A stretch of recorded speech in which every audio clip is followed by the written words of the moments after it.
travail de musculation, ça regroupe bien sûr le travail de force en salle et le travail de puissance en salle. Et bien sûr son transfert sur le terrain. Donc nous on initie les joueurs à certaines méthodes et c'est à eux de transférer ça sur le terrain après derrière.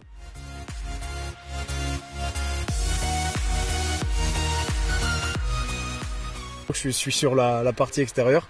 Le rôle, c'est de prévoir les séances de course, de physique extérieure, en adéquation avec le travail proposé en musculation et éviter un maximum de pépins sur le terrain aux joueurs.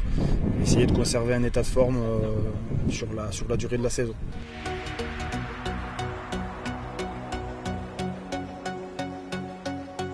Alors avec les GPS, en fait, on gère la charge de travail avec mes collègues sur les semaines. Donc on établit des contenus énergétiques d'entraînement pour pouvoir avoir les joueurs le plus frais possible le week-end et le plus en forme possible. Le but du jeu, c'est d'individualiser chaque joueur au niveau du centre de formation.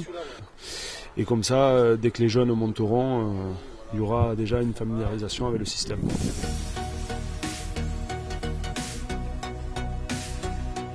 À partir d'une blessure d'un joueur, on établit un diagnostic qui demande un certain nombre de temps de réathlétisation.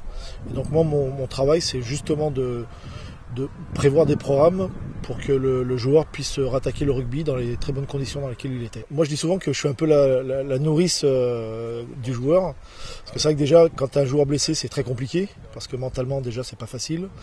Ensuite, selon la période de blessure plus ou moins longue, le joueur cogite énormément. Parce que c'est là où il se rend compte que la blessure l'arrête, qu'il y a d'autres joueurs qui risquent de prendre sa place, qui risquent d'être peut-être plus performants que lui. Donc psychologiquement, c'est très compliqué pour le joueur. Donc il faut souvent aussi adapter certaines séances par rapport à ça.